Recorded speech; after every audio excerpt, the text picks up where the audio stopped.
même avant d'appuyer sur le bouton. Il y a toujours une phase de stress, mais c'est un stress positif.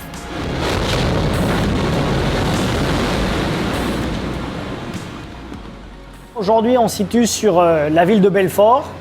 Notre maître d'ouvrage Territoire Habitat nous a confié un marché de démolition de 3 tours de 15 étages. Sur un site comme celui-là, on a plusieurs phases de déconstruction. Une première phase de dépose de tous les éléments du second œuvre, donc qu'on appelle curage. Une phase de désamiantage avant déconstruction. Ensuite, l'enlèvement des gravats et la remise en état du site pour redonner les terrains aux clients. La direction technique a été missionnée pour mener les études de faisabilité de la déconstruction par le mode de vérinage.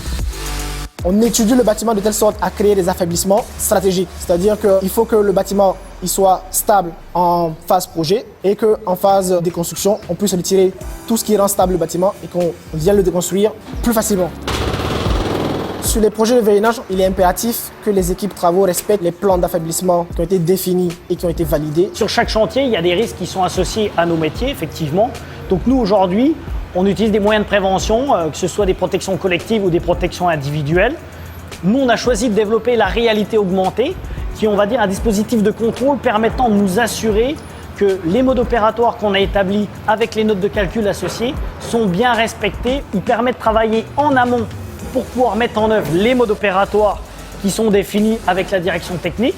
Et il permet aussi le contrôle sur le moment, en direct, de ce qui est à faire et de ce qui a été fait. Nous, on fait l'étude des affaiblissements. On passe par le BIM pour retranscrire toutes les informations liées aux éléments qu'on met en place pour le chantier. Typiquement, c'est les informations sur les étaiements, les vérinages et les sciages. Et le BIM, c'est la modélisation sur une maquette numérique de toutes ces informations-là.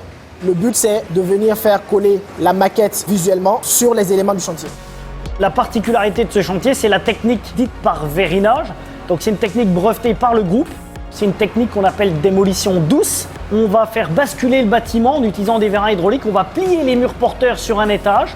Et comme un château de cartes qui tombe, on va utiliser la partie supérieure et sa masse qui va venir écraser la partie inférieure. Sur des projets traditionnels, l'énergie en fait est apportée. Sur le vérinage, on utilise l'énergie du bâtiment.